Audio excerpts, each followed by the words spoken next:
പ്രിയപ്പെട്ടവരെ, എല്ലാവർക്കും നമ്മുടെ മറ്റൊരു വീഡിയോയിലേക്ക് സ്വാഗതം. കവാത്തെടുത്ത് പോയിക്കൊണ്ടിരിക്കുകയാണ്.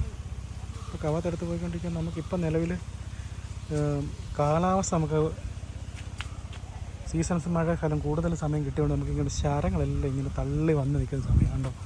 എല്ലാ ശരങ്ങളും നല്ല ഹൈറ്റിലേക്ക് എത്തിക്കൊണ്ടിരിക്കുന്ന സമയം. ഈ ശരങ്ങളെ സംരക്ഷിച്ച് നിർത്താൻ നമ്മൾ പരമാവധി നോക്കിയില്ലെങ്കിൽ നമുക്ക് സീസൺ സമയത്ത് ആദായത്തെ അത് സാരമായിട്ട് ബാധിക്കും. കാരണം സീസൺ സമയത്തിലും നമുക്കൊരു അടുത്ത വർഷം ജനുവരിയൊക്കെ വരെ നമുക്ക് ഈ ഒരു ശരത്തിൽ നിന്ന് നല്ല രീതിയിൽ കായ എടുക്കേണ്ട ശരങ്ങളാണ്. അപ്പം വെള്ളം നന്നായിട്ട് കൊടുക്കാൻ ശ്രമിക്കുക. വെള്ളമില്ലാത്തവർക്ക് വലിയ പാടായിരിക്കും ഇങ്ങനെയുള്ള ശരങ്ങൾ സംരക്ഷിക്കാമെന്ന് പറഞ്ഞാൽ. വെള്ളമില്ലാത്തവർ നല്ല അമിനോസ് സീവീഡ് അങ്ങനെയുള്ള സാധനങ്ങളൊക്കെ സ്പ്രേ ചെയ്തും അത്യാവശ്യം ഒരു സെമി ട്രെഞ്ചിങ് പോലൊക്കെ കൊടുക്കാൻ പ്രിയപ്പെട്ടവർ ശ്രമിക്കുക. കാരണം കണ്ടോ നമുക്കിവിടെ മൊത്തം ഇത് മിസ്റ്റിട്ട് കാടാം. ഇത് ഞാൻ മുമ്പ് ഒരു മിസ്റ്റിൻ്റെ വീഡിയോ ചെയ്തിരുന്നു. ഇത് ആ മിസ്റ്റല്ല, ഉള്ളംപന്തിയുടെ കലാപരിപാടിയാണ്. കവാത്തെടുത്ത് പോകുന്നുണ്ട്. എല്ലാം ശരമായി വന്ന ശരമെല്ലാം നമുക്ക് കാ പിടിച്ച് പറയും. കാരണം നമ്മൾ അത്യാവശ്യം വെള്ളം നനയ്ക്കുന്നുണ്ട്. ഇന്ന് തൊട്ടാണ് ഇവിടുത്തെ വെള്ളം തന്നെ തുടങ്ങാൻ പോകുന്നത് കേട്ടോ. അപ്പോൾ നിലവിൽ നമ്മൾ ഇട്ടിരിക്കുന്ന മിസ്റ്റ് എന്ന് പറഞ്ഞാൽ ഈ കാട്ടിൽ ഈ ടൈപ്പ് മിസ്റ്റാണ് ഇട്ടിരിക്കുന്നത്.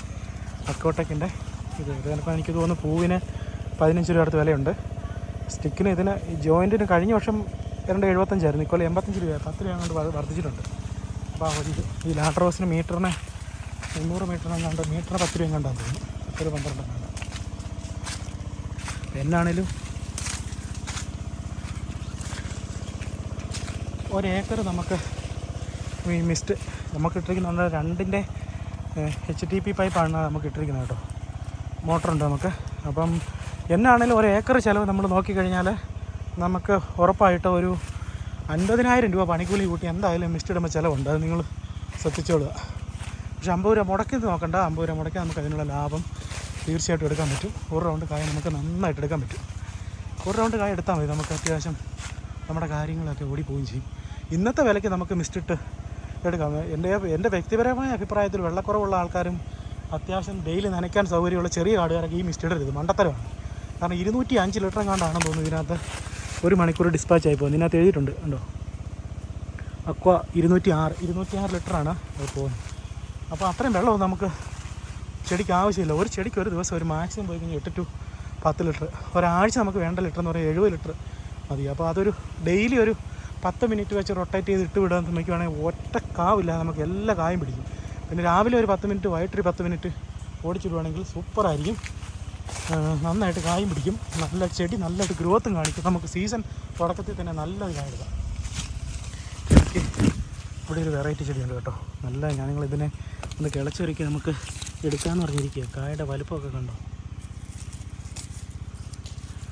നല്ല അസാധ്യമായ വലുപ്പമുള്ള ചെടിയാണ്. അതൊന്ന് പൊക്കിയെടുക്കണം.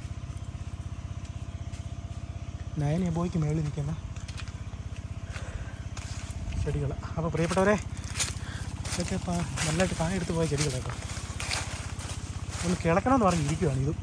കാരണം ഇടയില്ല, നല്ല തറച്ചാണ് കിടക്കുന്നത്. ഇന്ന് നല്ലതായിട്ട് 2-3 റൗണ്ട് വെള്ളം നനച്ചിട്ട് കിളച്ചു വിടാമെന്ന് പറഞ്ഞാൽ ഇരിക്കുന്നത്. അപ്പോൾ പ്രിയപ്പെട്ടവരെ എല്ലാവരും ശ്രദ്ധിക്കുക. ഇങ്ങനെ ശരങ്ങൾ കുത്തിക്കളയാൻ തണ്ടുവരപ്പനാണ് ഇതിനകത്ത് ഏറ്റവും കൂടുതൽ അറ്റാക്ക് ചെയ്യാൻ പോകുന്നത്.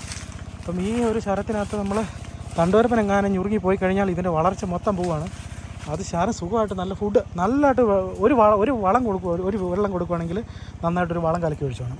ആ ഒരു രീതിയിൽ ക്രമത്തിന് നമ്മൾ പണിത് വെക്കണം. ഇതിന് നന്നായിട്ട് ഫുഡ് കൊടുക്കണം. നമ്മൾ വേനൽക്കാലം എന്ന് പറഞ്ഞാൽ ഫുഡ് കൊടുക്കാതിരിക്കരുത്. നല്ലതായിട്ട് ട്രെഞ്ചിങ് ഫോമിലും അത്യാവശ്യം നമ്മുടെ വാട്ടർ സോലൂബിൾ ഫെർട്ടിലൈസർ പരമാവധി കൊടുക്കാൻ ശ്രമിക്കുക. എന്ന് പറയുന്നത് നമ്മൾ ഈ 10, 26, 16 റിസൾട്ട് അല്ലെന്നുള്ളത് അത് നമുക്ക് pH-നെ ഭയങ്കരമായിട്ട് ബാധിക്കുന്നുണ്ട്. നമുക്ക് വീണ്ടും നമുക്കത് ദോഷകരമായിട്ട് തീരും. അതുകൊണ്ട് വാട്ടർ സോലൂബിൾ ഫെർട്ടിലൈസറുകൾ സെമി ട്രെഞ്ചിങ് പോലെ നമുക്ക് കൊടുത്തേക്കാം. നമ്മളിങ്ങനെ കാത്തൊക്കെ എടുത്ത് പോകുമ്പോഴേ നമുക്ക് ഇതേപോലെ ഊരാനൊക്കെ കാണാൻ പറ്റത്തുള്ളൂ. ഉണ്ടോ, അതൊക്കെ പോയാണേ, അത് ചുമ്മാ ഇരിക്കുന്നുള്ളൂ. ഇല്ല, അപ്പം ഉള്ളത് കാണിക്കാതെ നമുക്കിപ്പം ഇങ്ങനെ ഇരിക്കും സാധനം. ഇത് അത്യാവശ്യം പ്രശ്നക്കാരനൊക്കെ തന്നെ. ഇത് നമുക്കൊരു ടാഗ് ഫ്ലൈ ഉണ്ട്, ഒരു മഞ്ഞ കളർ വരും അങ്ങനെ തൂത്ത് കഴിയുമ്പോൾ. ഇതിനകത്ത് ഇരിപ്പുണ്ടെങ്കിൽ ഒരു മഞ്ഞ കളർ നമുക്ക് കാണാം. കണ്ടോ, ഇങ്ങനെ ഒരു മഞ്ഞ ദ്രവ്യം പോലെ വരും. അതപ്പോൾ അതിനകത്തുണ്ടെങ്കിൽ അപ്പം തന്നെ ഓർത്താൽ മതി അതിനകത്ത് നമ്മുടെ സ്കൈൽസിൻ്റെ അത് പോയിട്ടില്ലെന്ന് ഓർത്താൽ മതി. അപ്പോൾ ഇപ്പോൾ നമുക്ക് ഡൈഫെൻഡ്യൂറോൺ വരുന്ന കോംബോ അറ്റ്മോസ് കൊള്ളാം, ടാഗ് ഫ്ലൈ കൊള്ളാം, അങ്ങനെ ആ കോമ്പിനേഷനൊക്കെ കൊടുത്താൽ മതി. എന്ത് കൊടുത്താലും ഒരു സ്പ്ലഡർ ചേർത്ത് കൊടുക്കാൻ ശ്രമിക്കുക. അപ്പോൾ പ്രിയപ്പെട്ടവരെ, ഞാൻ ഒന്നുകൂടെ പറയാം, ഇങ്ങനത്തെ ശരങ്ങൾ നമ്മൾ പരമാവധി സംരക്ഷിക്കാൻ നോക്കുക. ഇതാണ് നമുക്ക് സീസൺ സമയത്ത് നല്ലതായിട്ട് കാതരുന്നത്. സീസൺ സമയമല്ല, സീസൺ ഒട്ടൊക്കെ കാതരുന്ന ശരങ്ങളാണ് ഇതാണ്. അപ്പോൾ ഈ ശരങ്ങൾ പൊതുവെ എല്ലാവരും സംരക്ഷിച്ച് നിർത്താതിരിക്കാൻ ശ്രമിക്കാറുണ്ട്. അപ്പോൾ നമ്മൾ മണ്ടത്തരമാണ് കാണിക്കുന്നത്. നന്നായിട്ട് കാ പിടിക്കുന്ന ശരങ്ങളാണ് ഇതെല്ലാം.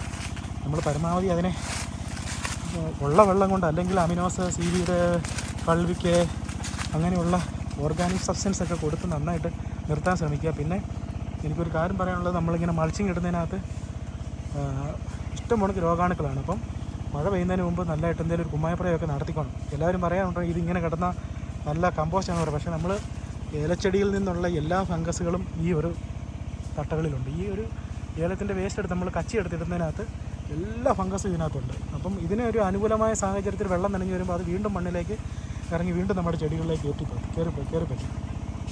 പിന്നെ വേറൊരു വിഷയം എന്നാന്ന് പറഞ്ഞാൽ പിത്തിയം